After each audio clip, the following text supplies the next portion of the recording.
ಜೈ ಶ್ರೀರಾಮ್. ಜೈ ಶ್ರೀರಾಮ್ ಗುರುಗಳೇ. ಹೇಳಿ ಸ್ವಾಮಿ. ನಾನು ಗುರುಗಳೇ ನಿಮ್ಮ ಪಾದ ಸೇವಕ ನಿಖಿಲ್ ಶೃಂಗೇರಿ. ನಿಖಿಲ್. ಹೇಳಿ ಗುರುಗಳೇ. ಅಯ್ಯೋ ಸ್ವಾಮಿ, ಏನ್ ಸ್ವಾಮಿ ನೀನ್ ಹಿಂಗೆಲ್ಲ ಹೇಳ್ತೀಯಾ? ಹಂಗೆಲ್ಲ ಹೇಳ್ಬಾರ್ದು ಸ್ವಾಮಿ. ಅಯ್ಯೋ ದೇವರೇ, ಗುರುಗಳೇ ನೀವು ಸಿಕ್ಕಿದ್ರೆ ನಮ್ಮ ಇದು ದೊಡ್ಡ ಪುಣ್ಯ ನನ್ಗೆ, ನಿಜವಾಗ್ಲೂ ಹೇಳ್ತೀನಿ.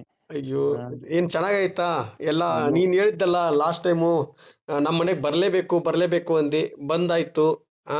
ನಾನು ಬಂದ್ರೆ ನೋಡಿದ್ರ ಎಷ್ಟು ಜನ ಇದಾರೆ ನನ್ನ ಕುಟುಂಬದವ್ರು ಅಂತೇಳಿ. ನಿಜವಾಗ್ಲೂ ಗುರುಗಳೇ, ಅಗಮ್ಯ ಮಹಿಮಾ ಲೋಕೆ ರಾಘವೇಂದ್ರ ಮಹಾಯಶಃ ಅಂತಾರೆ.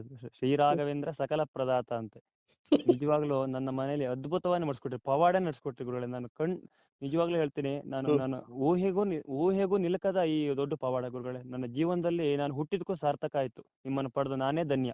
ಅಯ್ಯೋ ರಾಮ. ನಿಜವಾಗ್ಲು Okay. ನಿಜವಾಗ್ಲು ನಿಮ್ಮ ಮಾತು ನಿಮ್ಮ ಶಕ್ತಿ ಎಲ್ಲವೂ ನೀವು ಕೊಟ್ಟು ಭಿಕ್ಷೆ. ನಿಜವಾಗ್ಲೂ ನಿಮ್ಮಿಂದನೇ ನಡೆದಿರೋದು, ಬಿಟ್ರೆ ಇದೆಲ್ಲ ಗುರುಗಳೇ ನೀವು ಹೇಳಿದ್ರಿ ನನಗೆ, ನೀನ್ ಹೆದರ್ಬೇಡ, ಚಿಂತಿಸ್ಬೇಡ, ನಾನಿದ್ದೀನಿ, ನಿನ್ ಜೊತೆ ನಾನಿದ್ದೀನಿ, ನೀನ್ ಅದ್ಭುತವಾಗಿ ನಾನು ಮಾಡ್ಕೊಡೋ ಜವಾಬ್ದಾರಿ ನಂದು, ನಿನ್ನ ಮನೇಲಿ ಅದ್ಭುತವಾಗಿ ಪವಾಡನೇ ನಡೀತಾ ಅಂತ ಹೇಳಿದ್ರಿ.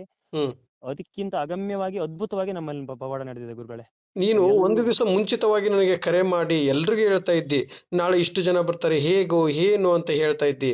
ನಾಳೆ ಗುರುಗಳು ಇಷ್ಟೆಲ್ಲ ಜನಗಳು ಬರ್ತಾ ಇದ್ದಾರೆ, ಸುಮಾರು ಒಂದು 50 ಜನ 100 ಜನ ಆಗ್ಬಹುದು ಅನ್ಕೊಂಡೆ. ಅದು 150 200 ಜನವರೆಗೂ ಆದ್ರು. ಎಷ್ಟು ಕಾರ್ ಗಾಡಿ ನಿನ್ನ ಮನೆ ಮುಂದ್ಗಡೆ ಬಂದು ನಿಂತ್ಕೊಂಡು. ಹೌದು ಗುರುಗಳೇ, ನಿಜವಾಗ್ಲು 100ಕ್ಕೆ 1000 ಪಟ್ಟು ಸತ್ಯ ಗುರುಗಳೇ ಈ ಮಾತು. ನೀವು ಮಾತು ಕೊಟ್ಟಿದ್ರಿ, ಆ ಮಾತಿನಂತೆ ನೀವು ನೋಡ್ಸ್ಕೊಂಡಿದ್ದೀರಿ ಗುರುಗಳೇ. ನಮ್ಮ ಮನೇಲಿ ಪವಾಡವೇ ನಡೆಸಿದಿರಿ ನಿಜವಾಗ್ಲು. ನನಗೆ ನೆಟ್ವರ್ಕ್ ಸಿಕ್ಕಲ್ಲ, ತುಂಬಾ ಕಾಡ್ ಒಳಗೆ ನನ್ನ ಮನೆ ಇರೋದು. ಇಷ್ಟೆಲ್ಲ ಕೇಳ್ಕೊಂಡು ನನ್ನ ಮನೆಗೆ ಬಂದಿದ್ದಾರೆ ಅಂದ್ರೆ ಅದು ನಿಜವಾಗ್ಲೂ ರಾಯರ್ದು ನಿಮ್ಮ ಪವಾಡನೇ ಸರಿ. ಅದು ನಿಜವಾಗ್ಲೂ ಸತ್ಯ ಗುರುಗಳೇ. ಏನ್ ಪವಾಡ ಆಯ್ತಪ್ಪ? ಪವಾಡ ಅದನ್ನ ಒಂದ್ ಹೇಳ್ಬೇಕಾ 2 ಹೇಳ್ಬೇಕಾ ನನಗೆ ಗೊತ್ತಾಗ್ತಿಲ್ಲ. ನಾನು ನೀವ್ ಹೇಳಿದ್ಮೇಲೆ ನನ್ನ ಮನೆಗೆ ನನ್ನ ಸಂಬಂಧಿಕರೇ ಅಲ್ಲ, ಯಾರ್ಯಾರೋ ನಿಮ್ ಪರಮ ಭಕ್ತರು, ರಾಯರ ಪರಮ ಭಕ್ತರು ಬಂದು ಅಡಿಗೆ ಮಾಡಿ ಹೋಗಿದ್ದಾರೆ. ರಾಯರೇ ನಾನು ಸ್ವತಃ ಕಳಿಸಿರ್ಬೇಕು ಮೋಸ್ಟ್ಲಿ ನಮ್ಮ ಮನೆಗೆ. ನನಗಂತೂ ಅದ್ಭುತ ಆಯ್ತು. ನಮ್ಮ ಅಕ್ಕಪಕ್ಕರು ಬಂದು ಕೇಳಿದ್ರು, ಇವ್ರು ಯಾರು ಅಂತ ಕೇಳಿದ್ರು. ಅಮ್ಮ ನಿಮ್ಗೆ ನನಗೇ ಗೊತ್ತಿಲ್ಲ ಅವ್ರು ನಮ್ಮ ಮನೆಗೆ ಯಾರು ಬಂದಿರ ಅಂತ. ಏನೋ ಗುರುಗಳ ಸೇವೆ ಮಾಡಕ್ ಅವಕಾಶ ಮಾಡಕ್ ಬಂದಿದ್ದಾರೆ ಎಲ್ಲರೂ, ಬಿಟ್ರೆ ನನಗೆ ಯಾರು ಸಂಬಂಧಿಕರಲ್ಲ, ಎಲ್ಲರೂ ಅವ್ರ ರಾಯರ್ ಸೇವೆ ಮಾಡಕ್ಕೋಸ್ಕರ ಬಂದಿದ್ದಾರೆ ಅಂತ ಹೇಳ್ದೆ. ನಿಜವಾಗ್ಲೂ ಗುರುಗಳೇ ಮತ್ತೊಂದು ಪವಾಡ ಗುರುಗಳೇ. ನಮ್ಮ ಮನೆಗೆ 50 ಜನ ಬರ್ತಾರೆ, ಏನೋ ಕಾಡು ಊರಲ್ಲ, 50 ಜನ ಬರ್ತಾರೆ ಅಂತ 50 ಜನಕ್ಕೆ ಮಾಡಿದ್ವಿ. ನಿಜವಾಗ್ಲೂ ನಮ್ಮಲ್ಲಿ ಕಡಿಮೆ ಅಂದ್ರೆ 200 ಜನ ಮೇಲೆ ಸೇರಿತ್ತು, 200 ಜನ ಮೇಲೆ ಸೇರಿತ್ತು. ಹೌದು. ನಿಮ್ಮ ಮಾತಿನ, ನಿಮ್ಮ ಅನುಗ್ರಹದಿಂದ, ನೀವು ಹೇಳಿದ ಮಾತು ನಿಜವಾಗ್ಲೂ ಸತ್ಯ ಆಗಿದೆ. ನಿಖಿಲ್, ನೀನ್ ಚಿಂತೆ ಮಾಡಬೇಡ, ಎಷ್ಟು ಜನ ಬಂದ್ರು ಅದು ಆಗುತ್ತೆ, ಪವಾಡನೇ ಆಗುತ್ತೆ, ಮಿಕ್ಕುತ್ತೆ ಅಂದಿದಿರಿ. 50 ಜನಕ್ಕೆ ಮಾಡಿರೋ ಅಡಿಗೆ 250 ಜನ ಊಟ ಮಾಡಿ ಮತ್ತೆ ಉಳಿತು ಅಂದ್ರೆ ಇದು ಪವಾಡ ಅಲ್ದೆ ಇನ್ನೇನ್ ಗುರುಗಳೇ. ನಿಜವಾಗ್ಲೂ ನೀವು ಅಗಮ್ಯ, ಅದ್ಭುತ, ನೀವೊಂಥರ ಒಂದು ಮಾಣಿಕ್ಯನೇ ಸರಿಯಪ್ಪ. ನನ್ಗೆ ಹೇಳಕ್ಕೆ ನಾಲ್ಗೆ ಮಾತೇ ಬರ್ತಿಲ್ಲ. ನಿಜವಾಗ್ಲೂ ನೀವು ಹೇಳ್ಬಾರ್ದು, ಅಷ್ಟು ದೊಡ್ಡ ವ್ಯಕ್ತಿಗಳು. ನೀವು ಮಾತು ನುಡ್ದಂತೆ ನಡ್ಸ್ಕೊಟ್ಬಿಟ್ರಿ ನನ್ನ ಮನೇಲಿ. ಎಷ್ಟು ಜನ ಫೋನ್ ಮಾಡ್ತಾರೆ ಗುರುಗಳೇ, ಫೋನ್ ಮಾಡ್ತಾರೆ. ನಿಖಿಲ್, ನಿಮ್ಮಲ್ಲಿ ಅದ್ಭುತ ಮಾಡ್ಕೊಟ್ಟಿದ್ದೀರಾ, ಮಂತ್ರ ಆರಾಧನೆ ಮಾಡ್ತಾರೆ, ಅದೇ ತರ ನೀನು ಮಂತ್ರಗಳನ್ನ ಹಾಡುಗಳನ್ನ ಹೇಳಿ ಅಷ್ಟು ಅದ್ಭುತವಾಗಿ ಮಾಡ್ಕೊಟ್ಟಿದ್ಯಾ. ಗುರುಗಳನ್ನ ಅಷ್ಟು ಖುಷಿ ಪಡಿಸಿದ್ಯಾ, ಗುರುಗಳನ್ನಲ್ಲ ನಾನು ಬಂದವ್ರನ್ನ ಎಲ್ಲರನ್ನೂ ಖುಷಿ ಪಡಿಸಿದ್ಯಾ ನಿಖಿಲ್, ನೀನು ಅದ್ಭುತ ಅಂದ್ಬಿಟ್ರು. ನನಗಂತೂ ಗುರುಗಳೇ, ನಾನು ಹುಟ್ಟಿದಕ್ಕೂ ಸಾರ್ಥಕ ಆಯ್ತು. ನಿಮ್ಮಂತ ಪರಮ ಗುರುವನ್ನ ಪಡೆದ ನಾನೇ ಧನ್ಯ. ನಿಜವಾಗ್ಲೂ ನಾನು ನಿಮ್ಮ ಪಾದ ಸೇವಕ, ನಿಮ್ಮ ಪಾದ ಧೂಳಾಗಿ ನಾನು ಇದ್ದು ಸೇವೆ ಮಾಡೋ ಭಾಗ್ಯ ನನಗೆ ಕೊಡಿ ಗುರುಗಳೇ. ನಿಜವಾಗ್ಲೂ ಹೇಳ್ತೀನಿ, ನಾನು ನಿಖಿಲ್ ಶೃಂಗೇರಿಯನ್ನ ಪಟ್ಟ ಕೊಟ್ಟರು ನೀವು. ನೋಡು ನಿಖಿಲ್, ನಾನು ಹೇಳ್ತಿರೋದು ಸ್ವಾಮಿ, ದಯವಿಟ್ಟು ಅರ್ಥ ಮಾಡ್ಕೋ. ಇಲ್ಲಿ ನಾನು ನಿಮ್ಮ ಹಾಗೆ ಸಾಧಾರಣವಾದ ಒಬ್ಬ ಮನುಷ್ಯ. ನಾನಿಲ್ಲಿ ಯಾವ ದೇವರು ಅಲ್ಲ, ಯಾವ ಗುರುಗಳು ಅಲ್ಲ, ಯಾವ ಮಠದಲ್ಲಿ ಹೋಗಿ ದೀಕ್ಷೆಯನ್ನು ತಗೊಂಡು ಬಂದಿಲ್ಲ ಸ್ವಾಮಿ. ನಾನು ನಿಮ್ಮಾಗೆ ರಾಯರ ಪರಮ ಭಕ್ತ ಆಗಿ ಇವತ್ತು ಇದೆಲ್ಲ ಹೇಗೆ ಪವಾಡ ಆಗ್ತಾ ಇದೆ ಅಂತ ನನಗೊಂದೂ ಗೊತ್ತಿಲ್ಲ. ಹೌದು ಗುರುಗಳೇ, ಏನಂದ್ರೆ ನಾನು ಹೇಳ್ತೀನಿ, ನಮ್ಮ ಊರಲ್ಲಿ ರಾಯರ ಬಗ್ಗೆ ಅಷ್ಟು ಯಾರಿಗೂ ಗೊತ್ತಿಲ್ಲ. ನಾನು ರಾಯರು ತುಂಬಾ ಪರಿಪರಿಯಾಗಿ ನಂಬಿ ನಾನು ಮಾಡ್ತಿದ್ದೆ. ಆ ಫಲ ನಿಮ್ಮಂದೆ ಕೊಟ್ಟರೆ. ನೀವು ಸಾಮಾನ್ಯ ವ್ಯಕ್ತಿ ಅಲ್ಲ ಗುರುಗಳೇ, ರಾಯರೇ ನೀವು, ರಾಯರ ಅಪರಾವತಾರ ಅಂತಾರಲ್ಲ. ನಮಗೆ ಬೃಂದಾವನದಲ್ಲಿ ಕಾಣ್ತಾರೆ, ಆದ್ರೆ ರಾಯರು ನಡೆದಾಡುವ ರಾಯರು, ಜೀವಂತ ರಾಯರು ನಮಗೆ ನೀವೇ ಗುರುಗಳೇ. ನಾನು ಯಾಕಂದ್ರೆ ಎದೆ ಮುಟ್ಕೊಂಡು ಹೇಳ್ತೀನಿ, ಆತ್ಮ ಸಾಕ್ಷಿಯಾಗಿ ಹೇಳ್ತೀನಿ, ನಮ್ಮ ಪಾಲಿನ ದೈವ ನೀವೇ. ಯಾಕಂದ್ರೆ ಈ ನಮ್ಮನೆ ಬಂದವರು, ಹಳ್ಳಿಗಾಡಲ್ಲಿ ಬಂದಿದ್ದವರು ನಂಬದೇ ಇದ್ದರು ಸಹ ನಿಮ್ಮನ್ನು ಇಟ್ಟು ಇವತ್ತು ಆರಾಧನೆ ಮಾಡ್ತಾರೆ, ನಿಮ್ಮ ಫೋಟೋ ಇಟ್ಟು ಆರಾಧನೆ ಮಾಡ್ತಿದ್ದಾರೆ ಅಂತ ಹೇಳಿದ್ರೆ ಇದಕ್ಕಿಂತ ದೊಡ್ಡದು ಯಾವ್ದು ಬೇಕು ಗುರುಗಳೇ. ನಿಜವಾಗ್ಲು ನೀವು ಯಾವತ್ತು ನನ್ನ ಮನೆಗೆ ಪಾದ ಮಡಗಿದ್ರು ಅವತ್ತಿಂದ ನನಗೆ ಪವಾಡ ಮೇಲೆ ಪವಾಡ ಆಯ್ತು. ಆಮೇಲೆ ಇನ್ನೊಂದು ಪವಾಡ ಆಯ್ತು ಗುರುಗಳೇ. ನೀವು ಅವತ್ತು ನಾನು ಶೃಂಗೇರಿ ಮಠಕ್ಕೆ ಕರ್ಕೊಂಡು ಹೋಗೋ ಹೊತ್ತಿಗೆ ಒಬ್ರು ಅಂಗಡಿಗೆ ಪೂಜೆ ಮಾಡಕ್ ಬಂದಿದ್ರಿ. ಹೌದು. ನಿಮ್ಗೂ ಗೊತ್ತು, ನೀವು ಪೂಜೆ ಮಾಡಿ ಅದ್ಭುತವಾಗಿ ಮಾಡ್ಕೊಟ್ಟಿದ್ದೀರಿ. ಹ್ಮ್ ಅವ್ರಿಗೆ ರಾಯರ ಬಗ್ಗೆ ಏನೂ ಗೊತ್ತಿರ್ಲಿಲ್ಲ, ರಾಯರ್ ಯಾರು, ರಾಯರ ಬಗ್ಗೆ ಗೊತ್ತಿಲ್ಲ. ನೀವು ಅವ್ರ ನಮ್ಮ ಮನೆಗೆ ಬಂದಾಗ ನಿಮ್ ಬಗ್ಗೆ ಎಲ್ಲ ಹೇಳಿದಾಗ ಗೊತ್ತಾಯ್ತು. ಹ್ಮ್ ಒಂದು ಅವಕಾಶ ಮಾಡ್ಕೊಡು ಮಾರ್ರೆ, ನಿಮ್ಮ ಅಂಗಡಿಲಿ ಪೂಜೆ ಮಾಡ್ಬೇಕು ನಾನು ಅಂತ ಮಾಡ್ಕೊಡಕ್ಕೆ, ಗುರುಗಳನ್ನ ಕರ್ಸಿ ಅಂಗಡಿ ಪೂಜೆ ಮಾಡಕ್ ಹೇಳು ಅಂತ ಹೇಳಿದ್ರಿ ನೀವು. ಹ್ಮ್ ನೀವು ಬಂದು ಪೂಜೆ ಮಾಡಿ, ನೀವು ಕಾಲಿಟ್ಟು ಆ ಗುರುಗಳನ್ನ ಇಟ್ಟು ಸನ್ನಿಧಾನ ಇಟ್ಟು ಒಂದು ಮಂಗಳಾರತಿ ಮಾಡಿ ಕೊಟ್ಟು, ಹ್ಮ್. ಅವತ್ತು ಸಂಜೆನೆ ಅವ್ರಿಗೆ ಒಂದು ಪವಾಡ ಆಗ್ಬಿಟ್ಟಿದೆ, ಅದ್ಭುತವಾಗಿ ಪವಾಡ ಆಗಿದೆ. ಅದು ನೀವೇ ರೇಷನ್ ಅಂಗಡಿಗೆ ಹೋಗಿದ್ವಲ್ಲ, ಹೌದೌದು ಅಲ್ಲಿ ದೀಪ ಹೌದೌದು. ಹಚ್ಚಿ ಆರತಿ ಬೆಳಗಿದ್ನಲ್ಲ ಅವ್ರ ಅಂಗಡಿಗ, ಅವ್ರ ಅಂಗಡಿಗೆ ಏನ್ ಆ ಪವಾಡ ಆಯ್ತು ಪವಾಡ ಅಂದ್ರೆ ಅದು ನೀವೇ ಶಾಕ್ ಆಗ್ಬಿಡ್ತೀರಾ ಕೇಳಿದ್ರೆ. ಹೇಳು. ಏನಾಯ್ತಂದ್ರೆ ಒಂದು ಅವರಿಗೆ ಕೆಲ್ಸಕ್ಕೆ ಒಂದು ಹುಡುಗಿ ಬೇಕಾಗಿತ್ತು, ತುಂಬಾ ಅರ್ಜೆಂಟ್ ಇತ್ತು, ತುಂಬಾ ಬಿಸ್ನೆಸ್ ಆಗ್ತಿತ್ತು ಮೊದ್ಲಿಗೆ ಅಂತ ಹೇಳ್ತಿದ್ರು. ಹ್ಮ್ ಆಮೇಲೆ ಡಲ್ ಆಯ್ತು, ಆಗ್ಲಿಲ್ಲ. ಆಮೇಲೆ ಆ ಹುಡುಗಿ ಕೆಲ್ಸಕ್ಕೆ ಬಿಟ್ಟು ಹೋಗಿದ್ಲು. ನೀವು ಹ್ಮ್ ಯಾವಾಗ ಬಂದು ಮಂಗಳಾರತಿ ಮಾಡಿ ರಾಯರಿಗೆ ದೀಪ ಹಚ್ಚಿದ ತಕ್ಷಣ ಹ್ಮ್ ಹ್ಮ್ ಆ ಹುಡುಗಿ ಸಂಜೆನೆ ಇಲ್ಲ ಅಣ್ಣ, ನಾನು ನಾಳೆಯಿಂದ ನಾನು ಕೆಲ್ಸಕ್ಕೆ ಬರ್ತೀನಿ ಅಂತ ಫೋನ್ ಮಾಡಿ, ಅವಳಾಗೆ ಫೋನ್ ಮಾಡಿದಾಳೆ, ಇವ್ರೂ ಮಾಡಿಲ್ಲ, ಅವಳಾಗೆ ಫೋನ್ ಮಾಡಿ ಹ್ಮ್ ನಾನ್ ಕೆಲ್ಸಕ್ಕೆ ಬರ್ತೀನಿ ಅಂತ ಹೇಳ್ಬಿಟ್ಲು ಗುರುಗಳೇ. ಹ್ಮ್ ಆ ಯಪ್ಪ ನನ್ ಫೋನ್ ಮಾಡಿ, ಹ್ಮ್ ನಿಖಿಲ್ ನಿಜವಾಗ್ಲೂ ನಂಗೆ ಪವಾಡನೇ ಆಗ್ಬಿಡ್ತು ನಿಖಿಲ್, ಧನ್ಯವಾದ, ನನಗೆ ಏನು ಸಲ್ಲಿಸಲ್ಲ, ಎಲ್ಲ ರಾಯರಿಗೆ, ನಾನು ಸಂತೋಷ್ ಗುರುಗಳಿಗೆ ಸೇರ್ಬೇಕು ಇವೆಲ್ಲ, ಆ ದಿಯೇಶದ ಗುರುಗಳಿಗೆ ಸೇರ್ಬೇಕು, ನಂದು ಏನೂ ಇಲ್ಲ ಇದು ಅಂತ ಹ್ಮ್ ಹೇಳಿದೆ. ನಿಜವಾಗ್ಲೂ ಪವಾಡನೇ ಆಯ್ತು. ಅವ್ರು ಹೇಳಿದ್ರು, ನಿಖಿಲ್ ನನ್ನ ಜೀವ ಇರೋ ತನಕ ನಾನು ಆ ಗುರುಗಳ ಪಾದ ನಾನು ಬಿಡಲ್ಲ, ಅವರು ಅಷ್ಟು ಅನುಗ್ರಹ ನಂಗೆ ಮಾಡಿ ಹೋಗಿದ್ದಾರೆ. ನನಗೆ ಅವತ್ತಿಂದ ಅದ್ಭುತವಾಗಿ ದಿನ ಬಿಸ್ನೆಸ್ ವ್ಯಾಪಾರ ತುಂಬಾ ಚೆನ್ನಾಗ್ ಆಗ್ತಿದೆ ಅಂತ ಹೇಳಿದ್ರು. ಅದ್ಭುತ ಅದ್ಭುತ. ಅದ್ಭುತ ಆಯ್ತು. ನಾನು ಅದೆಲ್ಲ ಅವ್ರ ಆಗಿ ಅಂಗಡಿಗೆ ಹೋಗಿ ಏನ್ ಮಾಡಿದೆ ಸ್ವಾಮಿ, ನಾನು ದೀಪ ಹಚ್ಚಿದೆ, ಪೂಜೆ ಮಾಡಿದೆ, ರಾಯರನ್ನ ಪೂಜೆ ಮಾಡಿ ಅಂತ ತಿಳಿಸಿಕೊಟ್ಟೆ ಅಷ್ಟೇ. ಇವತ್ತು ಅವ್ರಿಗೆ ಬಿಸ್ನೆಸ್ ಚೆನ್ನಾಗ್ ಆಗ್ತಾ ಇದೆ, ಬಿಟ್ಟು ಹೋದಂತವ್ರು ಕೆಲಸಕ್ಕೆ ವಾಪಸ್ ಬರ್ತಾ ಇದಾರೆ ಅಂದ್ರೆ ಇದೆಲ್ಲ ನಂದೇನಿಲ್ಲ, ಇದೆಲ್ಲ ಗುರು ರಾಘವೇಂದ್ರ ಸ್ವಾಮಿಯರ ಕೃಪೆ. ಹೌದು, ನಿಜವಾಗ್ಲೂ ರಾಯರ ಕೃಪೆ. ಆದ್ರೆ ನಿಮ್ಮ ಅನುಗ್ರಹ ಗುರುಗಳೇ, ನಿಮ್ಮಿಂದನೇ ಆಗಿರೋದು ಇದೆಲ್ಲ. ರಾಯರು ನಿಮ್ಮೊಳಗಿದ್ದು ನಡ್ಸ್ಕೊಡ್ತಿದ್ದಾರೆ, ನೀವೇ ರಾಯರು ಆಗಿ ನಮಗೆ ಜೀವಂತವಾಗಿ ಕಾಣ್ತಿದ್ದಾರೆ, ಬಿಟ್ರೆ ಬೇರೆ ಏನು ಇಲ್ಲ ಗುರುಗಳೇ. ನಿಜವಾಗ್ಲೂ ನಾವೇ ನಿಮ್ಮನ್ನು ಪಡೆದ ನಾವೇ ಧನ್ಯ. ಯಾಕಂದ್ರೆ ನಿಮ್ಮ ಮಹಿಮೆ, ನಿಮ್ಮ ಕೀರ್ತಿ ಇನ್ನಷ್ಟು ಮತ್ತಷ್ಟು ಎತ್ತರಕ್ಕೆ ತಗೊಂಡು ಹೋಗ್ಬೇಕು, ಅದೆಲ್ಲ ನಮ್ಮ ಜವಾಬ್ದಾರಿ. ಹಾಗಾಗಿ ಅಷ್ಟು ಕೇಳ್ಕೊಂತೀವಿ. ನೀವು ನಿಜವಾಗ್ಲೂ ಪವಾಡ ಪುರುಷನೇ ಸಹಿ ಗುರುಗಳೇ. ನಾನು ಹೇಳ್ತೀನಿ, ನನ್ನ ಆತ್ಮಸಾಕ್ಷಿ ಹೇಳ್ತೀನಿ, ನಿಖಿಲ್ ಶೃಂಗೇರಿ ಅನ್ನೋ ಪಟ್ಟವನ್ನ ಕೊಟ್ಟವರು ನೀವು, ಉಳಿಸೋರು ನೀವು, ಹೆಸರು ಉಳಿಸೋಕೆ ಕೊಡೋರು ಎಲ್ಲ ನೀವೇ, ನಿಮ್ದೇ ಎಲ್ಲ ಕೃಪೆ, ನಂದೇನು ಇಲ್ಲ. ಆ ಇದಕ್ಕಿಂತ ಅದ್ಭುತವಾಗಿ ನಮ್ಮ ಮನೆಗೆ ಎಷ್ಟು ಜನ ಬಂದ್ರು, ಆದ್ರೆ ಎಲ್ಲರೂ ನಿಖಿಲ್ ಅದ್ಭುತವಾಗಿ ಮಾಡ್ಕೊಟ್ರಿ, ನಮಗೂ ತುಂಬಾ ಪವಾಡ ಆಯ್ತು, ನಮಗೂ ಒಳ್ಳೊಳ್ಳೆ ಅವಕಾಶ ಸಿಕ್ತು, ನಿಮ್ಮಲ್ಲಿ ಒಂದು ಸೇವೆ ಮಾಡೋ ಭಾಗ್ಯ ಕೊಡ್ತರು, ಗುರುಗಳನ್ನ ಸೇವೆ ಮಾಡೋ ಭಾಗ್ಯ ಸಿಕ್ತು ಅಂತ ಹೇಳಿದ್ರು. ಆಮೇಲೆ ಇನ್ನೊಂದು ಗುರುಗಳೇ, ನಿಮ್ಮನ್ನ ನಾನು ಮನೆಯಿಂದ ಕಳಿಸಾದ್ಮೇಲೆ ನಾನು ಡ್ಯೂಟಿಗೆ ಹೋಗ್ಬೇಕಂತ ಹೋಗ್ತಾ ಇದ್ದೆ. ಹ್ಮ್ ಹೋಗೋ ದಾರಿಲಿ ಒಬ್ರು ಒಂದು ಒಂದು ಶಾಲ್ ಹಾಕೊಂಡು, ಒಂದು ಹಳೆ ಬಟ್ಟೆ ಹಾಕೊಂಡು ನಿಂತ್ಕೊಂಡಿದ್ರು ರೋಡ್ ಸೈಡ್. ಹ್ಮ್ ನಾನು ಕೈ ಅಡ್ಡ ಹಾಕಿದ್ರು, ನಾನು ನಿಲ್ಸ್ದೆ. ಸರ್ ನಾನು ಒಂಚೂರು ಮುಂದೆ ಬಿಡಿ, ಇಲ್ಲಿ ನಾನು ಚೂರು ಪೇಟೆಗೆ ಹೋಗ್ಬೇಕು ಅಂದ್ರು. ಸರಿ ಆಯ್ತು ಕೂತ್ಕೊಳ್ಳಿ ಅಂತ ಹೇಳಿದೆ. ಕೂತ್ಕೊಂಡು ನನ್ನ ಜೊತೆ ಒಟ್ಟಿಗೆ ಬೈಕಲ್ಲಿ ಬಂದ್ರಿ. ಅದು ಹ್ಮ್ ಯಾವಾಗ ನೀವು ನನ್ನ ಬೈಕ್ ಓಡಿಸ್ಕೊಂಡು ಹೋಗಿ ನನ್ನ ಮನೇಲಿ ಎಲ್ಲ ರೌಂಡ್ ಹಾಕಿ ಬಂದ್ರಿ, ಆ ದಿನಾನೇ ಆಗಿರೋದು. ಆ ಬೆಳಗ್ಗೆ ಅವತ್ತು ನಿಮ್ಮ ಬೈಕ್ ಓಡಿಸಿದ್ನಲ್ಲ ಅವತ್ತ ಇದು, ಅವತ್ತು ಗುರುಗಳೇ, ಅವತ್ತೇ ಮುಗಿಸ್ಕೊಂಡು ನಾನು ಡ್ಯೂಟಿ ಹೋದ್ನಲ್ಲ. ನಾನೇ ಓಡಿಸಿದೆ ನಿಮ್ ಬೈಕ್ ಅವತ್ತು. ನೀವೇ ಓಡಿಸಿದ್ದು. ಹ್ಮ್ ನೀವೇ ಓಡಿಸಿದ್ರಿ, ಆಶೀರ್ವಾದ ಮಾಡಿದ್ರಿ. ಅವತ್ತೇ ನಾನು ಹೋಗ್ತಾ ಇದ್ದೆ. ಹೋದಾಗ ನಿಲ್ಸ್ದೆ, ಹಿಂಗ್ ಮಾತಾಡಿದ್ರು, ನನ್ನ ಒಟ್ಟಿಗೆ ಬಂದ್ರು. ಬಂದಾಗ ಆಯ್ತು ಅಂತ ನಾನು ಸ್ಟಾಪ್ ಮಾಡಿದೆ, ನಿಲ್ಸಿದಾಗ ಹೇಳಿದ್ರು, ಹಿಂಗ್ ಬೆನ್ ತಟ್ಟಿದ್ರು. ಬೆನ್ ಹ್ಮ್ ತಟ್ಟಿ, ಸ್ವಾಮಿ ನೀವು ತುಂಬಾ ಒಳ್ಳೆ ಮನ್ಸು, ತುಂಬಾ ಗ್ರೇಟ್ ಇದ್ದೀರಾ ಅಂದ್ರು. ಯಾಕೆ ಅಂದೆ. ಹ್ಮ್ ಇಲ್ಲ, ನಾನು ಕೊಳೆ ಬಟ್ಟೆ ಹಾಕೊಂಡಿದೀನಿ, ನಾನೊಬ್ಬ ರೈತರ ಮಗ, ನನ್ಗೆ ಯಾರು ನಿಲ್ಸಲ್ಲ, ನೀವು ನಿಲ್ಸಿದಾರಲ್ಲ ಅಂತ ಹೇಳಿದ್ರು. ಅದಕ್ಕೆ ಹ್ಮ್ ನಾನು ಹೇಳ್ದೆ, ಇಲ್ಲ, ನಾನು ರಾಯರ ಭಕ್ತ ನಾನು. ಹ್ಮ್ ಆ ಹಾಗಾಗಿ ಅವರಿಂದ ಕೊಟ್ಟಿರೋ ಭಿಕ್ಷೆ, ಹಾಗಾಗಿ ನಾನು ರೈತರ ಮಗನೇ, ಹ್ಮ್ ರೈತರ ಮಗನೇ ಅಂತ ಹೇಳ್ದೆ. ಹ್ಮ್ ನಾನು ರಾಯರ ಭಕ್ತ ಅಂದೆ. ಅವಾಗ ಹೌದಾ ಅಂದ್ರು, ಹ್ಮ್ ನೆಗಾಡಿದ್ರು. ಹೌದಾ ನೀವು ರಾಯರ ಭಕ್ತನಾ ಅಂದ್ರು. ಹ್ಮ್ ಆ ಆಮೇಲೆ ಹೌದು ನಾನು ರಾಯರ ಭಕ್ತ ಅಂದೆ. ಹ್ಮ್ ಆಮೇಲೆ ಮತ್ತೆ ಬೆನ್ ತಟ್ಟಿದ್ರು. ಹೌದಾ ನೀವು ರಾಯರ ಭಕ್ತನ ಅಂತ ಮತ್ತೆ ನೆಗಾಡಿದ್ರು. ಹ್ಮ್ ನೆಗಾಡಿ ಸರಿ ಆಯ್ತು ಸರ್, ನಾನು ಡ್ಯೂಟಿಗೆ ಹೋಗ್ಬೇಕು ಅಂತ ನಾನು ಯೂ ಟರ್ನ್ ಮಾಡ್ಕೊಂಡು ಡ್ಯೂಟಿಗೆ ಹೋಗಿ, ಹ್ಮ್ ನಂಗೆ ಯಾಕೋ ಮನ್ಸು ಕೇಳಿಲ್ಲ. ತಿರುಗಿ ನೋಡ್ತೀನಿ, ಮಾಯ ಆಗ್ಬಿಟ್ರು, ಅದೃಶ್ಯ ಆಗ್ಬಿಟ್ರು, ನನ್ ಕಾಣ್ಲೇ ಇಲ್ಲ. ಹ್ಮ್ ನನಗೆ ಆಶ್ಚರ್ಯ ಆಗ್ಬಿಡ್ತು. ನಿಜವಾಗ್ಲೂ ಗುರುಗಳು ಬೈಕ್ ಓಡಿಸಿದ್ದಾರೆ, ಇಷ್ಟೆಲ್ಲ ಪವಾಡ ಆಗಿದೆ, ಇದಕ್ಕಿಂತ ದೊಡ್ಡ ಮಿರಾಕಲ್ನ ಮತ್ತೆ ಮಾಡಿದಾರಲ್ಲ ಗುರುಗಳು, ನನ್ನ ಜೊತೆಗೆ ಬಂದ್ಬಿಟ್ಟಿದಾರಲ್ಲ ಅಂತ ನಂಗೆ ಅದ್ಭುತ ಖುಷಿ ಆಗ್ಬಿಡ್ತು ಗುರುಗಳೇ. ನಾನು ಹುಟ್ಟಿದಕ್ಕೂ ಸಾರ್ಥಕ ಅಂದ್ಬಿಡ್ತು ನಿಜವಾಗ್ಲು. ನಮ್ಮದೇನಿಲ್ಲಪ್ಪ, ಇದೆಲ್ಲ ಗುರು ರಾಘವೇಂದ್ರ ಸ್ವಾಮಿಯವರ ಪವಾಡಗಳು. ಅದಕ್ಕೆ ಹೇಳ್ತಾರದು, ಕಿಸ್ ರೂಪಮೆ ಹಾಕರ್ ನಾರಾಯಣ ಮಿಲ್ ಜಾಯಗ. ಯಾವ ರೂಪದಲ್ಲಿ ಬರ್ತಾರೋ ಗುರುಗಳು ಗೊತ್ತಾಗಲ್ಲ.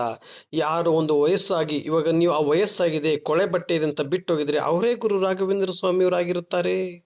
ಖಂಡಿತ ಗುರುಗಳೇ, 100ಕ್ಕೆ 100 ಸತ್ಯ. ನಾನು ಕನಸಲ್ಲಿ ಸಹಿತ ಕಂಡಿರ್ಲಿಲ್ಲ. ನಾನು ನನ್ನ ಬೈಕಲ್ಲಿ ನನ್ನ ಜೊತೆ ಕುತ್ಕೊಂಡು ನನಗೆ ಬೆನ್ ತಟ್ಟಿ ನನಗೆ ಆಶೀರ್ವಾದ ಮಾಡಿ ಹೋಗಿದ್ದಾರೆ ಗುರುಗಳು ಅಂದ್ರೆ, ಇದಕ್ಕಿಂತ ಪುಣ್ಯ ಯಾವ್ದು ಬೇಕು ಗುರುಗಳೇ. ನನ್ನೊಟ್ಟಿಗೆ ಬೈಕಲ್ಲಿ ಬಂದೆ, ಅದು ಆಗಿದ್ ನಿಮ್ಮಿಂದ. ನನ್ನಿಂದ ಹ್ಮ್ ಅಲ್ಲ, ನಿಮ್ಮಿಂದ ಆಗಿರೋದು. ಆ, ನೀವು ನೀವು ಮುಟ್ಟಿ ಕರಸ್ಪರ್ಶ ಮಾಡಿರೋ ಆ ಬೈಕು, ನಾನು ಪುಣ್ಯ ಧನ್ಯ, ನಾನು ನಿಜವಾಗ್ಲೂ ಧನ್ಯ. ನೀವು ಎಷ್ಟೋ ದೊಡ್ಡ ದೊಡ್ಡ ಗಾಡಿಗಳನ್ನು ಓಡಿಸಿದಿರಿ, ಏನೇನೋ ಓಡಿಸಿದಿರಿ. ಒಂದು ಗುರುಗಳೇ, ಆಮೇಲೆ ಒಂದು ಪವಾಡ ಆಯ್ತು, ಅದೊಂದಾಯ್ತು. ಹ್ಮ್ ನಾನು ಶೃಂಗೇರಿ ಮಠ ಕರ್ಕೊಂಡು ಹೋಗ್ಬೇಕು, ನಿಮ್ಗೆ ಒಂದು ಟಿ ಟಿ ಗಾಡಿ ಬುಕ್ ಮಾಡಿದ್ದೆ. ಹ್ಮ್ ಬುಕ್ ಮಾಡಿದ್ದೆ, ಏನಾಯ್ತು, ಎಲ್ಲಾ ಗಾಡಿನೂ ರಿಜೆಕ್ಟ್ ಆಗಿತ್ತು. ಹ್ಮ್ ಆ ಇನ್ನೊಂದು ಟಿ ಟಿ ಗಾಡಿ ಸೆಲೆಕ್ಟ್ ಆಯ್ತು. ಯಾವ್ದಂದ್ರೆ ಆ ಟಿ ಟಿ ಗಾಡಿ ಹೆಸರು ಹನುಮ ಅಂತ ಬರ್ದಿತ್ತು ಮೇಲ್ಗಡೆ. ಹ್ಮ್ ನೋಡಿ, ನಿಮ್ಮನ್ನ ಕರ್ಕೊಂಡು ಹೋಗಕ್ಕೆ ಹನುಮನೆ ಟಿ ಟಿ ಗಾಡಿಯಲ್ಲಿ ಬಂದಿದ್ದಾನೆ, ಲೆಕ್ಕ ಹಾಕಿ. ಇದಕ್ಕಿಂತ ನೀವು ಇದಕ್ಕಿಂತ ದೊಡ್ಡ ಪವಾಡ ಬೇಕಾ? ಆ ಹನುಮನೇ ಗುರುರಾಯನ ಕರ್ಕೊಂಡು ಹೋಗಕ್ಕೆ ಬಂದಿದ್ದಾರೆ. ಅದು ಎಲ್ಲಿಗೆ? ಶೃಂಗೇರಿ ಶಾರದಾಂಬ ಪೀಠಕ್ಕೆ, ಉಡುಪಿ ಶ್ರೀಕೃಷ್ಣ ನೋಡಕ್ಕೆ, ಧರ್ಮಸ್ಥಳ ಮಂಜುನಾಥ ಸ್ವಾಮಿ ನೋಡಕ್ಕೆ. ಆ ಹನುಮಂತನೇ ಕರ್ಕೊಂಡು ಬಂದಿದ್ದಾನೆ ಅಂದ್ರೆ ಇದಕ್ಕಿಂತ ಪವಾಡ ಬೇಕಾ ಗುರುಗಳೇ? ನಿಜವಾಗ್ಲೂ ಅಗಮ್ಯ ಮಹಿಮಾ ಲೋಕೆ ರಾಘವೇಂದ್ರ ಮಹಾಯಶ ಶ್ರೀರಾಘವೇಂದ್ರ ಸಕಲ ಪ್ರದಾತ ಅಂತ ಹೇಳ್ತಾರೆ ರಾಯರು. ಎಷ್ಟು ಸತ್ಯನೋ, ನೀವು ಅದಕ್ಕಿಂತ ಅತ್ಯಂತ ಸತ್ಯ, ಅಗಮ್ಯ. ನಿಜವಾಗ್ಲೂ ಹೇಳ್ತೀನಿ, ತಪ್ಪು. ನಾನು ನಿಮ್ಮಂತ ಇಲ್ಲಿ ಗುರುಗಳನ್ನ ಪಡೆದ ಒಬ್ರೇ, ನಾನೇ ಧನ್ಯ. ಇಲ್ಲಿ ಒಬ್ರೇ ಗುರುಗಳು, ಒಬ್ರೇ ಗುರು ರಾಘವೇಂದ್ರ ಸ್ವಾಮಿಯವರು ಒಬ್ರೇ. ಅವ್ರ ತರ ಪ್ರತಿರೂಪ ಇನ್ನೊಬ್ಬರು ಬರುವುದಕ್ಕೆ ಆಗುವುದಿಲ್ಲ. ನಾನು ಎಲ್ಲರ ಮನೆಯಲ್ಲೂ ಗುರು ರಾಘವೇಂದ್ರ ಸ್ವಾಮಿಯವರ ಫೋಟೋ ಬರ್ಬೇಕನ್ನುವುದೇ ನನ್ನ ಆಸೆ. ಪ್ರತಿ ಒಂದೊಂದು ಶಾಪಲ್ಲೂ ರಾಯರ ಫೋಟೋ ಬರ್ಬೇಕನ್ನುವುದೇ ನನ್ನ ಆಸೆ. ಪ್ರತಿಯೊಬ್ಬರ ಚಿಕ್ಕ ಮಕ್ಕಳಿಂದ ದೊಡ್ಡವರವರೆಗೂ ಅವರ ಧ್ವನಿ ಮುಖಾಂತರದಲ್ಲಿ ರಾಯರಿದ್ದಾರೆ ಅಂತ ಬರಬೇಕು, ಅದೇ ನನ್ನ ಆಸೆ. ರಾಯರು ಎಲ್ಲಾ ಕಡೆನೂ ಇದ್ದಾರೆ, ರಾಯರು ಅಲ್ಲೂ ರಾಯರು, ಇಲ್ಲೂ ರಾಯರು, ಎಲ್ಲೆಲ್ಲೂ ರಾಯರು. ರಾಯರಿದ್ದಾರೆ ಅಂತ ಒಂದು ಹೆಜ್ಜೆ ಮುಂದೆ ಹಾಕಿದ್ರೆ ನಮ್ಮ ಬದುಕು ಬಹಳ ಬಂಗಾರವಾಗಿರುತ್ತೆ ಸ್ವಾಮಿ. ಹೌದು, ಖಂಡಿತ ಗುರುಗಳೇ. ನಿಜವಾಗ್ಲೂ ನೀವು ಬಂದ ಮೇಲೆ ನಮ್ಮ ಅಪ್ಪ ಅಮ್ಮ ತುಂಬಾ ನೆಗ್ಲೆಕ್ಟ್ ಮಾಡ್ತೀರಿ ಎಲ್ಲರೂ. ಇವನು ರಾಯರ್ ಪೂಜೆ ಮಾಡ್ತಾನೆ, ದೊಡ್ಡ ಏನು ಬಾರಿ ಇದು ದ್ವಾದಶ ನಾಮಗಳು ಇಡ್ತಾನೆ. ನಾವ್ ಆಕ್ಚುಲಿ ಗೌಡ್ರು, ಒಕ್ಕಲಿಗರು ಗುರುಗಳೇ, ನಾವು ಹಂಗೆಲ್ಲ ಇದ್ ಮಾಡಲ್ಲ. ಆದ್ರೆ ಇವರೆಲ್ಲ ಬೇರೆಲ್ಲ ಬಂದು ತುಂಬಾ ನೆಗ್ಲೆಕ್ಟ್ ಮಾಡ್ತಿದ್ರು ನಮ್ಮ ಅಪ್ಪ ಅಮ್ಮನ, ನನ್ನೆಲ್ಲ. ನೀವು ಯಾವಾಗ ಬಂದ್ರಿ, ನೀವು ಯಾವಾಗ ಬಂದು ನನ್ನ ಮನೇಲಿ ಇಷ್ಟೆಲ್ಲ ಮಾಡಿ ಅದ್ಭುತವಾಗಿ ಮಾಡಿಸ್ಕೊಟ್ರೋ, ಅವತ್ತಿಂದ ಯಾರು ನಮ್ಮನ್ನ ಅವಮಾನ ಮಾಡ್ತಿರೋ ಅವರೇ ಬಂದು ನಮ್ಮ ಕಾಲು ಹಿಡಿತಿದ್ದಾರೆ, ನಮ್ಮ ಅಪ್ಪ ಅಮ್ಮನ ಕಾಲು ಹಿಡಿತಾರೆ. ನೀವು ಪುಣ್ಯವಂತರು, ನೀವು ಪುಣ್ಯವಂತರು ಅಂತ ಅಷ್ಟೆಲ್ಲ ಪವಾಡ ಮಾಡಿದ್ದು ನೀವು ಗುರುಗಳೇ. ಅಲ್ಲ ನಿಜವಾಗ್ಲೂ ಸ್ವಾಮಿ, ನಿನ್ನ ಮನೆಗೆ ನಾನು ಆಗಮಿಸುವಾಗ ನಿನ್ನ ಮನೆ ಎಷ್ಟು ಸ್ವಾಗತಿಸಿದೆ ಅಂದ್ರೆ, ಲೈಟಿಂಗ್ ಸರ ಹಾಕಿ, ಏನೋ ಒಂದು ಮದುವೆ ಮನೆಗೆ ಬಂದಿದ್ದೀವಿ ಏನೋ, ಮದುವೆ ಒಂದು ಎಷ್ಟು ಅದ್ಭುತವಾಗಿ ನೀನು ಲೈಟಿಂಗ್ ಸರ ಹಾಕಿ ನಿಮ್ಮ ಮನೆಗೆ ಸ್ವೀಕರಿಸಿಕೊಂಡಿದ್ದೀರಂದ್ರೆ ನನಗೆ ತುಂಬಾ ಆನಂದವಾಯಿತು. ರಾತ್ರಿ ಬಂದಂತ ಸಂದರ್ಭದಲ್ಲಿ ಬೆಳಗ್ಗೆ ಬಿಟ್ಟಿದ್ವಿ, ರಾತ್ರಿ ಬರಬೇಕಾದ್ರೆ ಸುಮಾರು ಒಂದು 9 ಗಂಟೆ ಆಗಿತ್ತೇನು ಅನ್ಸುತ್ತೆ ನಿಮ್ಮ ಮನೆಗೆ ಬರಬೇಕಾದ್ರೆ. ಹೌದು ಗುರುಗಳೇ, 9 ಗಂಟೆ ಆಗಿತ್ತು. ಪಾಪ ಆ ನಿಮಗೂ ಸಂದರ್ಭದಲ್ಲೂ ಪಾಪ ಎಲ್ಲರೂ ಹಸುವಿನಿಂದ ಕಾಯ್ತಾ ಇದ್ರಿ. ನನಗೂ ತುಂಬಾ ಪಾಪ, ನನಗೋಸ್ಕರ ಕಾಯ್ತಾ ಇದ್ರಲ್ಲ, ನಿಮ್ಮನ್ನು ಅಲ್ಲಿವರೆಗೂ ನಾನು ಉಪವಾಸವನ್ನು ಇಟ್ಟಿದ್ನಲ್ಲ ಸ್ವಾಮಿ, ಅದು ನನಗೆ ತುಂಬಾ ಮನಸ್ಸಿಗೆ ನೋವಾಯ್ತು. ದಯವಿಟ್ಟು ಕ್ಷಮೆ ಇರಲಿ. ಎಷ್ಟೋ ಜನಗಳು ಹಸುವಿನಿಂದ ಕಾಯ್ತಾ ಇದ್ರಿ. ನಿಮ್ಮೆಲ್ಲರಿಗೂ ತುಂಬು ಹೃದಯದ ಧನ್ಯವಾದವು ತಿಳಿಸ್ತಾ ಇದ್ದೀನಿ ಸ್ವಾಮಿ. ಗುರುಗಳೇ, ನೀವು ಅಷ್ಟು ಧನ್ಯವಾದ ನೀವು ಹೇಳೋಕೆ ನೀವು ಬಂದಿರೋ ನನ್ನ ಪರಮ ಭಾಗ್ಯ. ನಿಜವಾಗ್ಲೂ ನಾನು ನಮ್ಮನೆಗೆ ಬರ್ತಿರೋ ಸಾಮಾನ್ಯವಾಗಿ ಗುರು ರಾಘವೇಂದ್ರ ಸ್ವಾಮಿಗಳೇ ಬರ್ತಿದ್ದಾರೆ ಅಂದ್ಮೇಲೆ ನಂದು ಇದೆಲ್ಲ ವಿಜೃಂಭಣೆಯ ಮಾಡ್ಬೇಕು ಗುರುಗಳೇ, ಜಾತ್ರೆ ಮಾಡ್ಬೇಕಂತ ನಾನು ಹೇಳಿದೆ. ಹಬ್ಬ ಮಾಡ್ತೀನಿ ಅಂತ ಹೇಳಿದ್ದೆ. ಆ ಹಬ್ಬಕ್ಕೆ ಮೆರುಗು ಕೊಟ್ಟರು ನೀವು ಗುರುಗಳೇ. ನಿಜವಾಗ್ಲೂ ಹಬ್ಬಕ್ಕೆ ಮೆರುಗು ಕೊಟ್ಟರು ನೀವು, ನಿಜವಾಗ್ಲೂ ನೀವೇ, ಬೇರೆ ಏನೂ ಇಲ್ಲ ಗುರುಗಳೇ. ಆಮೇಲೆ ಇನ್ನೊಂದು ಪವಾಡ ಅಂದ್ರೆ ಗುರುಗಳೇ, ಒಂದು ಅಮ್ಮ ನಮ್ಗೆ ಹೇಳಿತ್ತು, ನಿಖಿಲ್, ನಿನ್ನ ಸ್ತೋತ್ರ ಮಂತ್ರಗಳನ್ನ ಕೇಳಿ ನನಗೆ ತುಂಬಾ ಅದ್ಭುತ ಖುಷಿ ಆಯ್ತು.